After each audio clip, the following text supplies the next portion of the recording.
Muy buenos días. Como dijo el hermano, vamos a ir a Romanos 7, del 14 al 25. Y Romanos 7, versículo 14 dice lo siguiente: porque sabemos que la ley es espiritual, mas yo soy carnal, vendido al pecado. Porque lo que hago no lo entiendo, pues no hago lo que quiero, sino lo que aborrezco, eso hago. Y si lo que no quiero, esto hago, apruebo que la ley es buena. De manera que ya no soy yo quien hace aquello, sino el pecado que mora en mí. Y yo sé que en mí, esto es, en mi carne, no mora el bien, porque el querer el bien está en mí, pero no el hacerlo. Porque no hago el bien que quiero, sino el mal que no quiero, eso hago. Y si hago lo que no quiero, ya no lo hago yo, sino el pecado que mora en mí. Así que, queriendo yo hacer el bien, hallo esta ley, que el mal está en mí. Porque según el hombre interior, me deleito en la ley de Dios, pero veo otra ley en mis miembros, que se revela contra la ley de mi mente, y que me lleva cautivo a la ley del pecado que está en mis miembros. Miserable de mí, ¿quién me librará de este cuerpo de muerte? Gracias doy a Dios por Jesucristo Señor nuestro. Así que yo mismo con la mente sirvo a la ley de Dios, mas con la carne a la ley del pecado. Muchas gracias, hermano Juan Carlos, por esta tremenda lectura de una porción bíblica que más bien dan ganas de escapar, porque es compleja, no es fácil desarrollarla, y vamos a tratar con mucha humildad en el Señor de explicar un poquito e identificarnos un poquito con este gran problema del apóstol Pablo. Queridos hermanos, tenemos en Pablo a una persona gigante, una persona maravillosa, una persona sublime. De alguna manera, en lo personal, soy hincha de Pablo. Me encanta Pablo. El Señor lo eligió para que fuera especialmente apóstol de los gentiles, como se define él mismo. Es un hombre que vivió experiencias impactantes. Fue invitado por el Señor a ver y observar lo que es el tercer cielo. Fue una persona de una madurez espiritual tal que se atreve a decir, y el Espíritu Santo, digamos, le insta a decir que sean imitadores de él. Un hombre ejemplar, en otras palabras. Ejemplar, es decir, ejemplo para los cristianos. Un hombre al cual el apóstol Pedro, o del cual el apóstol Pedro se refiere como un hombre que escribe cosas, cuando se refiere a Pablo, difíciles de entender, algunas de ellas. O sea, imagínense, era difícil aún para el apóstol Pedro. ¡Qué hombre más grande! ¡Qué hombre más gigante en la Biblia! Y sin embargo, este mismo Pablo dice, y yo sé que en mí, esto es, en mi carne, no mora el bien. Porque el querer, el bien está en mí, pero no el hacerlo. Porque no hago el bien que quiero, sino el mal que no quiero, eso hago. Ay, si otra persona lo dijera, uno diría comprensible, pero lo está diciendo el apóstol Pablo. Y es tan importante la lección que el apóstol nos entrega aquí, por medio de estas afirmaciones, que vale más que la pena un esfuerzo por tratar de entender lo que él está diciendo y la fórmula que nos da, que nos entrega para sobrepasar, para sobreponerse a esta situación, porque no nos deja hundidos, sino que nos da tremendas soluciones. ¿Te identificas con el apóstol Pablo? ¿Te has preguntado alguna vez por qué no puedes realizar lo que sabes que es bueno? Hay muchas cosas buenas y tú las sabes, yo las sé. Y tú dices, pero ¿por qué no lo hago entonces? Yo sé que el devocional diario es lo que más beneficio va a dar a mi vida espiritual me va a hacer crecer. Pero ¿por qué me cuesta tanto hacerlo? ¿Por qué no lo hago realmente? ¿O lo hago tan de vez en cuando o bien tan a la rápida? Sé que mantener la mente limpia de pensamientos que puedan agradar a mi carne es lo que el Señor quiere. Pero ¿por qué dejo que pensamientos negativos, pensamientos nefastos entren a mi corazón, a mi mente? ¿Por qué no hago lo que debo hacer? ¿Por qué me asaltan a diario pensamientos que constituyen pecado? Sé que es lo bueno. Yo sé que es bueno tomar responsabilidades en mi iglesia porque estoy trabajando para la gloria del Señor en forma especial y particular y el Señor ama a la iglesia. ¿Por qué no lo hago? Sí, yo sé que llegar con puntualidad a las reuniones de la iglesia es lo mejor, pero ¿por qué me cuesta tanto? Es el único lugar que nunca llego a la hora. Hablar con un lenguaje limpio, yo sé que agrada al Señor y es lo mejor, sin contaminarlo de palabras perversas que molesten a Dios. Pero ¿por qué me salen esas palabras que son ofensas, son verdaderas manchas en mi hablar? Tantas cosas. Hablar a otro de la salvación. Estoy cumpliendo gran parte de lo que es el objetivo de mi vida. Esa salvación que también puede ser de ellos, pero ¿por qué me cuesta tanto y por qué no lo hago simplemente? Muchas veces. ¿Por qué nunca he podido terminar de leer la Biblia siquiera una sola vez completa? Siquiera una sola vez, sabiendo que sé que es lo mejor y sabiendo que es lo mejor, no lo hago. ¿Te fijas que hay aplicaciones? Muchísimas aplicaciones, y uno dice, pobre apóstol Pablo, no, yo mismo las estoy viviendo de a diario. ¿Por qué no puedo vivir una vida libre de vicios? Y los niego, pero ahí están. ¿Por qué dejo tantos elementos de la vieja vida si yo sé que todo lo de la vieja vida solo puede contaminarme, dañarme, alejarme del Señor y destruir incluso mi casa, mi familia? Bueno, al analizar estas situaciones podemos considerar, para empezar, 3 áreas de la vida para tratar de sacar toda excusa del camino. El área que concierne al conocimiento y a toda la parte intelectual. Podemos pensar que el hombre o el problema principal se centra en la falta de conocimiento. Y claro, necesitamos conocimiento, necesitamos lectura de Biblia. Y mientras más te acerques a la Biblia, mientras más te acerques a la palabra de Dios, miremos la Biblia no como algo impersonal, la Biblia no, la palabra de Dios hablándome a mí. Mientras más me acerque a la palabra de Dios, es decir, en otras palabras, mientras más afine mi oído a la voz de Dios. ¿Dónde está la voz de Dios? Está aquí, no está en sueños, no está en otras experiencias místicas, está en la lectura de la Biblia. Ahí está la voz de Dios. Yo sé que es bueno. Y mientras más me acerque, más voy a saber, más voy a necesitar, más voy a poder acercarme al Señor como Él quiere que me acerque. Porque aquí dice cómo. Se suele decir tanto en una frase que me tiene cansado. Toda la vida la he escuchado. Cuando dice, pero al final el Dios es el mismo. Para referirnos, por ejemplo, a personas que tienen otra forma de pensar, pero no conforme a la Biblia. Perdóname. Hay un solo Dios, efectivamente, y ellos pueden creer en ese Dios, pero aquí es donde Dios dice cómo quiere que yo sea. Es aquí como dice cómo quiere que yo me acerque a Él. Yo no sé cómo acercarme a Dios. Aquí lo dice. Si me acerco de forma equivocada, el Señor te va a decir, no te recibo. Pero si soy sincero, Señor, no. Aquí está, léelo, ahí dice cómo quiere que tú te acerques a mí. Entonces, es importantísimo. Y eso tiene que ver con conocimiento, el conocimiento de la palabra. Realmente el cristianismo no es para flojos.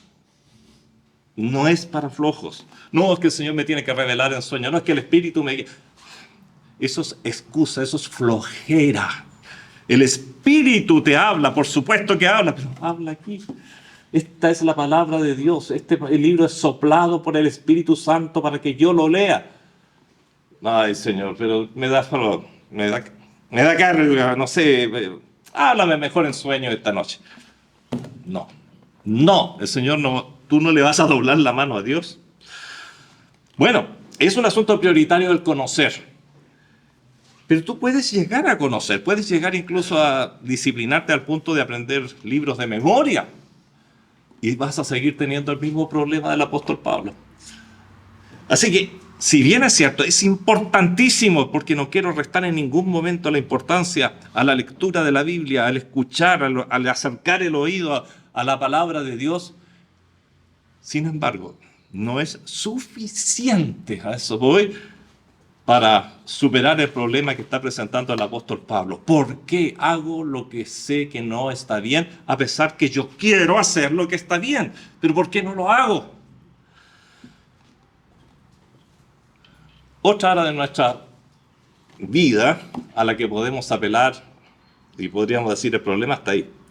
El área afectiva. El área afectiva.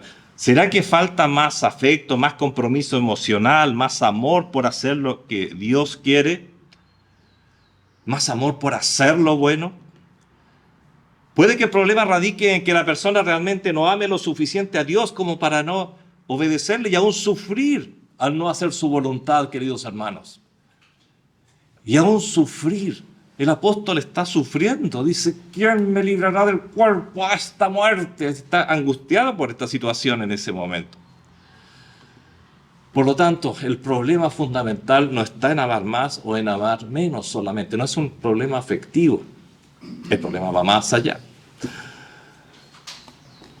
El apóstol Pablo no sufría de falta de amor hacia Dios. ¿Dónde está el problema? ¿Por qué seguimos viviendo a veces una vida pobre, con tantas limitantes? Siento que nuestra función, nuestra razón de ser, desde el momento que recibimos a Cristo como nuestro Salvador personal, es crecer todos los días, es ser cada día más parecidos a Cristo. Nuestra misión es alcanzar día tras día la santificación. Vamos en un proceso de santidad permanente, diario. El creyente, la vida del cristiano no se limita a recibir a Cristo como Salvador personal. Ese es el inicio de la vida cristiana. El inicio. Pero muchos cristianos, realmente uno lo puede ver a través de la vida, se quedan en el inicio y de ahí no siguen moviéndose. ¿Qué pasa? ¿Qué pasa? Consideremos que el gran mandamiento dice lo siguiente. Estamos buscando razones, ¿no es cierto?, ¿dónde puede estar el problema? Quizás falta de conocimiento, quizás falta de amor. A ver, hay algo que nos puede ayudar aquí. En Marcos 12:30, el Señor responde cuál es el gran mandamiento. Amarás al Señor tu Dios con todo tu corazón y con toda tu alma y con toda tu mente y con todas tus fuerzas. Este es el principal mandamiento. Y bueno, más adelante agrega, y el segundo similar a este, amarás a tu prójimo como a ti mismo. Notemos las áreas que debe involucrar el amor al Señor: corazón, alma, mente y fuerzas. Corazón. Este término se usa en dos sentidos en la Biblia, a veces para indicar todo lo que tú eres y en otros momentos para destacar la parte afectiva. Ya, tienes que amar al Señor. Y notemos una cosa, algo que me llama siempre la atención. Dice con toda, no solamente dice amarás al Señor con tu corazón, con tu alma, con tu mente y con tu fuerza. No, con todo tu corazón, con toda tu alma, con toda tu mente, con todas tus fuerzas. Es significativo, ¿eh? Luego dice alma. Alma, ahí es donde descansa todo de alguna manera resume todo lo anterior, todo lo que es afecto, intelecto, voluntad. Y también puede involucrar todo lo espiritual. Muchas veces la palabra alma se usa indistintamente para espíritu y a veces puede significar ambas cosas. Mente, intelecto, razón, recuerdos, todo lo que está asociado a nuestro cerebro. Y fuerzas, y ahí está un elemento que no habíamos considerado todavía. Fuerzas, ahí está la voluntad. Sí, yo puedo conocer mucho del Señor, puedo amarle mucho, pero mi voluntad, vemos que el problema está en la voluntad. Hay algo raro con la voluntad. Aquí está faltando la voluntad. El amor a Dios está comprendido como algo que va mucho más allá de los sentimientos, de acuerdo a lo que el mismo Señor Jesucristo nos dice al resumir el gran mandamiento. Amar, amar con el corazón, amar con la mente, amar con todo lo que eres, con todo lo que eres, pero esto también implica con todas tus fuerzas, con todas tus acciones, con todos tus movimientos, con todo tu hacer. Sí, amo a Dios con el corazón, amo a Dios con mi mente, con mis pensamientos, pero también dice el gran mandamiento que debo amar al Señor con todas mis fuerzas. Y quizás eso es lo más difícil de todo. Con todo aquello que no es razón, con todo aquello que no es sentimiento, con todo aquello que es acción. Claro, los sentimientos y la razón te mueven a la voluntad, pero son tres áreas de la vida en la que tenemos que poner mucho cuidado y con la que tenemos que involucrar en nuestro culto diario y personal al Señor. Señor, mi culto es con toda mi mente, con todo mi corazón, pero también con toda mi voluntad. Muchas veces el problema está radicado en una voluntad débil, incapaz de sostenerse en pie cuando llega el momento de tomar acción. Y notemos una cosa, y aquí voy a hacer otra vez una sutil división. Una cosa es tener la voluntad en la mente, la voluntad en el corazón, y otra es poder llevar a la acción esa voluntad. Es decir, incluso la voluntad puede estar positivamente, como dice Pablo, lo que quiero, lo que anhelo, lo que sé que es bueno, y su voluntad está decidida a hacer lo bueno, pero cuando llega el momento no puede. Entonces hay algo más todavía. La voluntad, yo sé lo que es bueno y tomo la decisión, lo voy a hacer, pero la voluntad está raquítica, sin fuerzas para combatir. ¿Qué cosa? El mal que no quiero, como dice el apóstol Pablo, el mal que no quiero, ¿por qué si no lo quiero? Y mi voluntad está lejos de por qué no hago ese bien. Ahí está la lucha. La persona, en algo que esto lo vemos en la vida diaria, ¿no? La persona quiere adelgazar, sabe que le hace bien adelgazar, anhela adelgazar, la voluntad, el intelecto, ama la idea y toma la decisión, pero le pones un pastelito delante de él o de ella en las comidas y no se va a resistir. ¿Qué pasó? La voluntad incluso estaba, si lo dijo, no lo voy a comer, no voy a hacer, desde ahora en adelante empiezo mi dieta, pero llega y, te fijas, la voluntad está, pero raquítica, no tiene poder para llevarla a la acción, para que se transforme en acción. La capacidad para ejercitar la voluntad. Hay unas pequeñas sutilezas, porque las decisiones muchas veces las tomamos ya. Es razonable, lo quiero y lo voy a hacer, la voluntad. Pero ¿qué pasa cuando llega el momento? Esa voluntad se echa para atrás. Desaparece. Voluntad débil. Cuando Pablo dice, así que hermanos, os ruego por las misericordias de Dios que presentéis vuestros cuerpos en sacrificio vivo, santo, agradable a Dios, que es vuestro culto racional. Allí en Romanos 12:1, no nos está hablando de un mayor conocimiento o comprensión de las Escrituras en ese pasaje en particular, de lo cual habla en otros lugares. Vuelvo a decir, no estamos menospreciando el conocimiento ni el desarrollo de un cariño mayor hacia nuestro Señor. Él está hablando de actuar.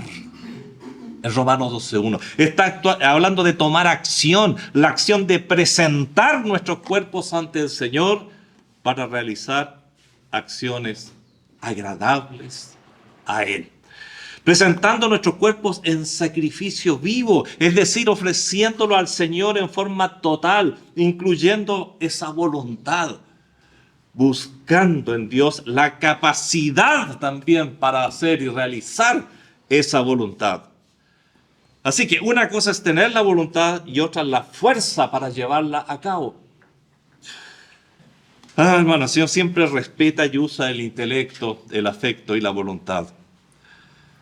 Para que una persona sea salva, requiere primeramente conocer su condición caída. Intelecto, necesita darse cuenta de que es un pecador. Necesita conocer el plan perfecto de Dios, necesita saber que Jesucristo vino a morir por sus pecados, vino a darle vida eterna, vine a darle una vida abundante. Luego el hombre debe sentir su necesidad, porque solamente conociéndola, pero sin sentir tu necesidad, es muy difícil que llegues al Señor. Debes sentir el peso de tu pecado. En última instancia, debes amar esa salvación y detestar tu condición de pecador.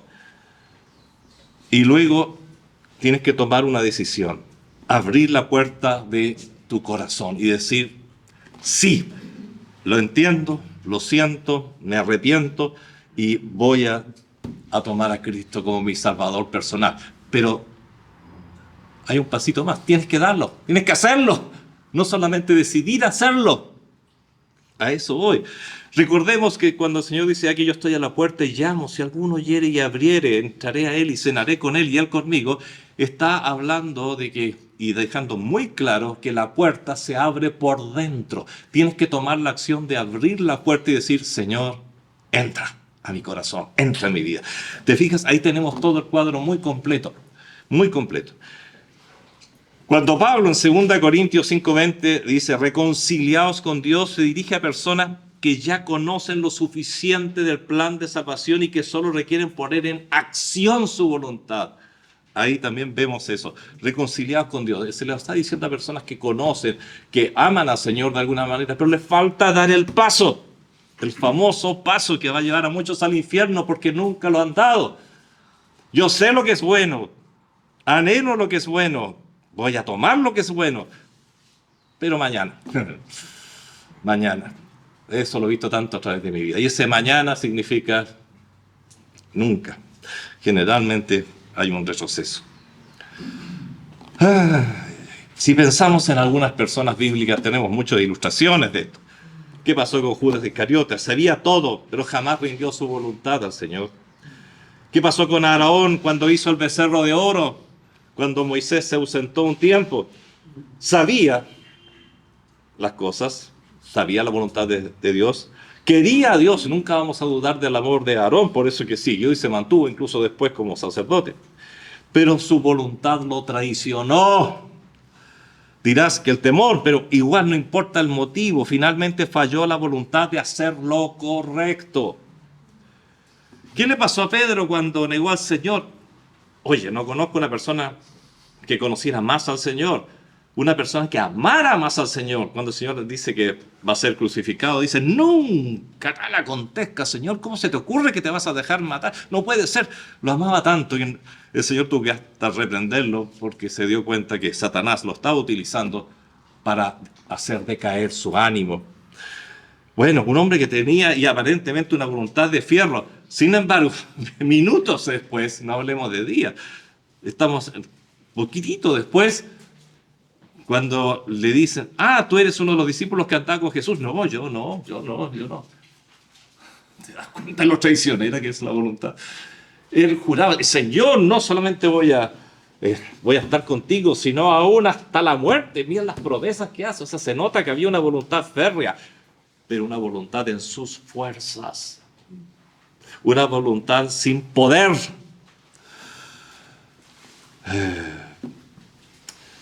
Hay dos temas con la voluntad. La primera es adquirir o tener la voluntad para hacer algo que se sabe es correcto, como bien la tenía Pedro. Luego tenemos el gran tema de tener la fuerza, la capacidad para llevar adelante esa voluntad, la capacidad para llevar a la acción lo que se decidió que se iba a hacer. Resumiendo un poquito lo visto, porque son varias ideas, tratando de que no se nos escapen. Un cristiano puede decir, yo sé que es bueno. Ahí también intelecto. Yo quiero hacerlo. Ahí están todos mis afectos. Amarás al Señor con todo tu corazón, con toda tu alma, con todo. Mi alma y corazón me impulsan incluso a hacerlo. Ahí está el espíritu humano actuando. Y puede incluso llegar a decir, estoy decidido a hacerlo, lo haré. Pero todavía hay otra etapa, el hacerlo. Pero hago lo que no quiero al final, como dice Pablo. ¿Dónde está el poder para poner la voluntad en acción? Yo sé que recibiré bendición si no quiero utilizar ejemplos ya utilizados, pero o muy utilizados. Yo sé que tendré bendición si oro todos los días, ya. No importa que haya sido muy usado. Yo quiero orar todos los días al Señor. El Espíritu le dice a mi espíritu que mi deber es orar todos los días. Bien, por eso hoy me decido a orar todos los días. Pero llegada la hora en que tomé la decisión de orar, ¿qué pasa? Algo pasa. Voy a quedar dormido, voy a tener demasiado sueño, demasiado cansancio, no. La excusa clásica, que ¿quién no la ha utilizado? Mañana cuando esté despierto, con la mente más despejada, voy a orar. Mentiras. Nos engañamos a nosotros mismos. El que más engañamos es a nosotros mismos. Puede suceder muchas cosas, pero finalmente no se lleva a la acción. Bueno, muchas veces se lleva, por supuesto, gracias al Señor, pero estoy refiriendo a todas esas veces en que no se lleva a la acción. En relación con el sometimiento de la voluntad, hermanos queridos, hay 4 aspectos muy importantes ahora para entender, porque lo que queremos es someter la voluntad, y no solo someterla, sino que potenciarla, es decir, darle poder para que puedan actuar en el momento que corresponda y hacer lo bueno, lo cual Pablo dice que en sus fuerzas no lo puede hacer. En primer lugar, debemos entender que la voluntad no está naturalmente rendida a Dios. La voluntad se asocia normalmente mucho al viejo hombre, a la vieja naturaleza. Por lo tanto, es imposible hacer lo que se sabe debemos hacer para agradar a Dios. Incluso muchos inconversos, muchas personas que no tienen aún a Cristo en su corazón, saben lo que es bueno y no lo hacen. Porque por naturaleza, nuestra voluntad es alejarnos de Dios. Y de ahí se aprovecha, bueno, y eso lo sabe muy bien todo el sistema propagandístico, todo el sistema de ventas, cómo trabaja con tu voluntad, cómo la moldea, cómo hace lo que quiere con tu voluntad. Segundo, debemos entender que yo debo someter mi voluntad a la voluntad de Dios. Hay una voluntad superior sobre mí, y esa es la voluntad de Dios. Y yo debo aprender a someter mi voluntad a la voluntad de Dios. Filipenses 2:13 dice lo siguiente: porque Dios es el que en vosotros produce. Fíjate que es muy significativo y profundo lo que dice acá. Dios es el que produce así el querer como el hacer. Ahí tenemos las dos dimensiones. El querer, pero también el hacer. Tú no puedes hacer, es decir, no puedes llevar tu voluntad a hacer las cosas que Dios quiere si no estás total y completamente sometido a Él, porque Él es el que produce en ti el querer hacer el bien, pero también es el que en ti va a poder realizar el bien, o va a permitir que tú puedas realizar el bien. Pero debes saber que si eres hijo de Dios, Él está dispuesto a hacer que tu voluntad quede rendida a Él. Es decir, uno de los trabajos maravillosos, y muchas veces hablamos de las obras, ¿no? Por gracia sois salvos por medio de la fe, y esto no de vosotros, pues es don de Dios, no por obras para que nadie se gloríe, porque somos hechura suya, criados en Cristo Jesús para buenas obras. Pero justamente las primeras buenas obras son las que tú tienes que realizar con tu propio crecimiento personal. Siempre estamos pensando en la obra como ayudar al prójimo, donar dinero, etc. No. Las primeras y más grandes obras tienes que hacerlas con tu vida. Hermanos queridos, en la obra de la cruz, lo que Pablo nos empieza a desarrollar después, se encuentra la victoria, la cual Él otorga momento a momento por medio del Espíritu Santo, lo cual detalla ampliamente el apóstol Pablo en todo lo que viene, incluyendo el capítulo 8 completo. Por eso es una porción compleja, porque implica muchas partes, ¿no? Este poder, esta capacidad para no solo anhelar la voluntad, no solo decidir hacerlo bien, sino poder hacerla, tenemos que entender que solo la puede otorgar el Espíritu Santo. Como Pablo lo explica en los versículos que siguen a los versículos que leímos al principio, donde explica la segunda derrota que hay para el cristiano. Cuando actuamos en la carne, cuando el viejo hombre que mora en nosotros toma el control y intentamos luchar con nuestras fuerzas, en lugar de usar las que están a nuestra disposición y muy cerca, hay derrota. Cristiano, no se trata de tus fuerzas. Y esto no es para el mundo, porque ni siquiera ellos tienen el Espíritu Santo como compañero, ni siquiera no tienen el poder de la cruz a su disposición. Ellos simplemente viven su vida natural, como lo explica el apóstol en otra parte. Esto es para el cristiano. Este es un mensaje especialmente para creyentes. Si tú quieres victoria, lo primero que tenemos que entender es que la victoria está en Cristo. Es imposible de otra manera, y Cristo nos la da a través del Espíritu Santo. Una vez que hemos sometido la voluntad a Dios, debo esforzarme en usarla. Ahí hay un elemento ya de esfuerzo personal. Pero mira cómo lo dice, aclarando la Biblia, las cosas de una manera impresionante. Porque lo que era imposible, fíjate, imposible para la ley, es decir, la ley implica lo que Dios dice que Él quiere. La ley dice que en sí misma es buena, pero nos condena siempre porque no tiene poder para salvar. No tiene poder para que podamos ejercer esta lucha. No tiene poder para motivar mi voluntad. Por eso dice lo que era imposible para la ley.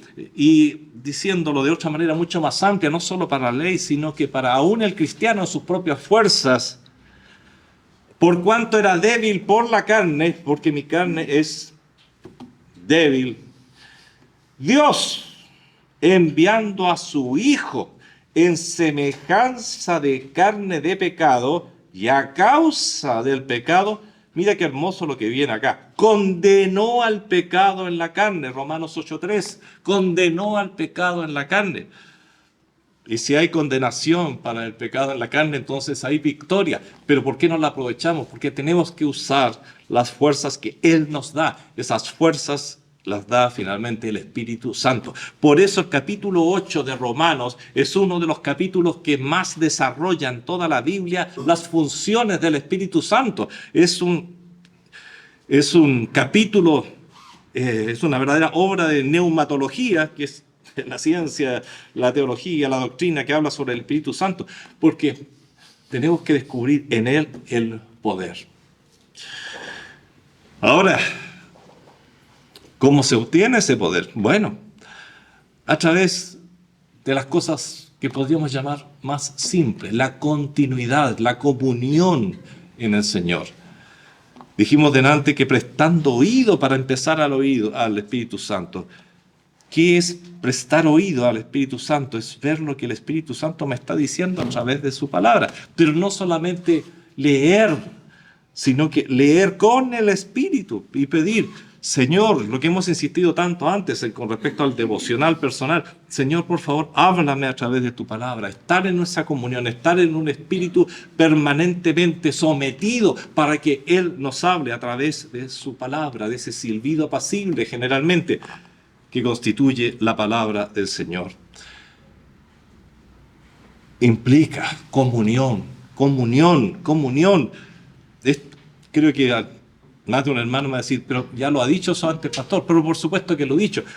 Cuando el Señor quiere entrar y llama al corazón del ser humano, dice que está a la puerta, que está llamando. Si yo abro, va a entrar. Y generalmente, muchas veces, la mayoría de las veces nos quedamos con eso. Ah, pero el Señor ya está dentro. Ah, no, pero Él ya hizo una oración de entrega. Ah, no, pero no termina ahí la frase, se nos olvida que dice, entraré a Él y cenaré con Él y Él conmigo. El Señor quiere cenar contigo. El devocional, lo decíamos hace unos domingos atrás, es ese momento de cenar con el Señor y es el momento también de crecer en el poder del Espíritu. No son por experiencias místicas, experiencias especiales, raras. Es algo muy sencillo, pero se necesita llevarlo a la acción. Y la acción repetitiva de esto te va a hacer poderoso, poderoso, poderoso. Por último, una vez sometida la voluntad a Dios, debo esforzarme en usarla. Recién ahí entra un poquitito las características personales, digamos, mi esfuerzo. Pero notemos que a ese esfuerzo le precedieron muchas cosas. A ese esfuerzo le precedió una entrega personal de mi vida a Cristo, es decir, lo que llamamos la salvación, lo que llamamos la renovación en el Espíritu, lo que llamamos el nuevo nacimiento. Posteriormente hubo otro paso que significó aprender a vivir mi vida rendida al Señor. Implicó someter mi vida, someter mi mente, someter mis afectos. A veces lo más difícil para la persona es someter sus afectos. Y significa someter mi voluntad al Espíritu Santo. Luego recién el Señor dice, ya, ahora te voy a responsabilizar de algo. Haz lo que tienes que hacer. Ya tienes el poder a tu disposición. Ya tienes la capacidad en la cruz del Calvario. Y gracias a la cruz del Calvario, el poder está a tu disposición. Gracias a la cruz del Calvario, el Espíritu Santo ahora mora en ti y te puede ayudar a salir. Pero ahora esfuérzate. Finalmente el problema queda bajo tu responsabilidad, que es la última etapa, pero no trates de empezar al revés. Pablo, cuando nos presenta su problema es porque nos presenta la situación al revés, es tratando de vencer con nuestras fuerzas. No, eso ya lo rendimos todo al Señor. Señor, yo no tengo fuerzas. Y finalmente, cuando el Espíritu Santo ha tomado el control, eso es lo que se llama la plenitud del Espíritu de tu vida, entonces el Señor dice ya, y ahora, porque la persona podría decir, bueno, ahora me echo a dormir y la victoria viene. No. El rey David, antes de morir, le dijo a Salomón, esfuérzate y sé hombre. Primera Reyes 2:2. Si Dios te lo pide es porque se puede. El poder está a tu disposición, pero primero te has posicionado de ese poder y ahora entonces toma la acción. Antes Dios mismo le dijo a Josué, hijo de Nun, esfuérzate y sé valiente. La palabra esfuerzo la volvemos a encontrar. Y sé valiente, Josué 1:6. Y es que Dios no usa gente que no esté dispuesta a esforzarse. Por ello dice, esfuérzate. Dios no usa gente cobarde, por eso dice, sé valiente. Dios no usa gente que debiendo ser madura, se mantiene como niño. No la usa simplemente. Tampoco usa gente afeminada, por eso dice, sé hombre. Y en la despedida de la carta a los Corintios, el apóstol le dice a los hombres de Corintios, ahómbrense, sean verdaderamente hombres, sean varoniles, los que han de ser varoniles, asuma cada uno su rol. Bueno, una cosa no excluye la otra. Cuando Pablo habla de los dones, por ejemplo, en Romanos 12:6-8, usa un imperativo, úsense. No dice, consulta con la voluntad de Dios antes de usarla. No, úsenlo. Te fijas, hay un momento que tenemos que tomar decisiones y esa también la Biblia dice cuáles son. No se trata aquí de aprender la doctrina de los dones o del descubrimiento de los mismos. Esta es una porción que habla de la voluntad, justamente. La voluntad de usarlos. Mi voluntad, dice el Señor, es que tú los uses. Pero, Señor, no tengo poder para hacerlo. Pero bueno, ya. Retrocedamos entonces. Adquiere el poder. Busca en el Espíritu. Rinde tu voluntad. Volvemos a lo anterior. Y úsalo. Así que, hermanos, os ruego por las misericordias de Dios que presentéis vuestros cuerpos en sacrificio vivo, santo, agradable, enteramente, podríamos decir, santificado, lo que es el holocausto. El holocausto representaba el sacrificio que de alguna manera representaba la ofrenda completa de la vida de la persona. Por eso que el holocausto era enteramente quemado. De alguna manera está la consagración total. Presenta tu cuerpo. Obviamente no lo vas a quemar físicamente, pero preséntalo como un sacrificio. Y por eso dice vivo, vivo. No es un sacrificio cruento, sino que vivo. Un sacrificio santo, un sacrificio agradable a Dios. Todo yo, Señor, todo yo. Y ahí vas a empezar a entender y a recibir el poder para llevar a efecto lo que sabes es bueno, pero que no puedes hacer. Terminemos por hoy día nuestra meditación. Concluyamos. Debemos estar conscientes de que existe mucha oposición para que el creyente practique la voluntad del Señor. Sí. Su vieja naturaleza, el viejo hombre, el mundo y Satanás. ¿Te has dado cuenta que en toda esta argumentación, incluso la argumentación completa del apóstol Pablo, si sigue leyendo todo el capítulo 8, Satanás no aparece? Porque Satanás es el gran chivo expiatorio que tenemos generalmente los hombres. Claro que es un enemigo, claro que está rugiendo como león para tratar de asustarnos, pero finalmente el problema no está en Satanás, está en ti. Gran parte del triunfo de Satanás está en que ha hecho creer a los hombres que todos sus problemas provienen por la tentación de Satanás, por Satanás, y dale con Satanás. Y se olvidan de la vieja naturaleza humana.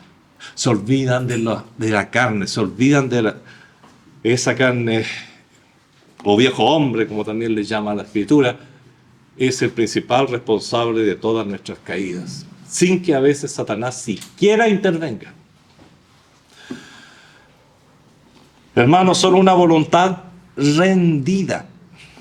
Y no solo rendida, que es una frase casi cliché, sino que le quiero agregar y sujeta, que se mantenga, porque yo puedo rendirme, levantarme y parece que la rendición quedó hasta ahí. No, yo me rindo al Señor, confieso que no tengo voluntad para realizar su voluntad, que la quiero hacer, que entiendo que está bien, pero no puedo.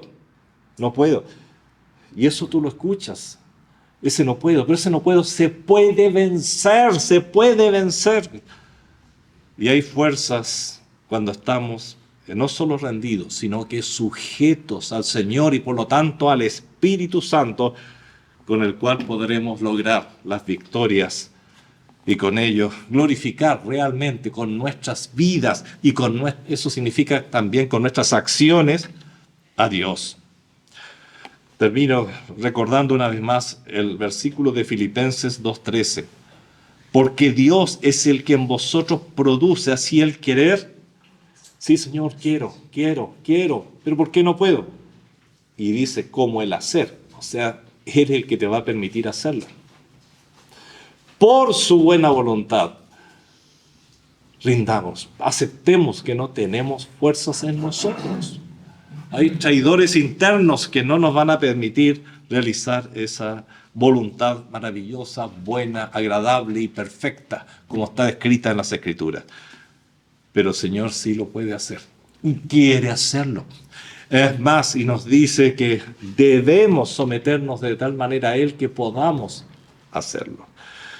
Padre Celestial, son tareas imposibles para el hombre, y el problema que plantea el apóstol, Señor, nos hace pensar y nos lleva a concluir que realmente no hay fuerzas en el hombre. Pero tú sí has dispuesto las fuerzas para poder vencer.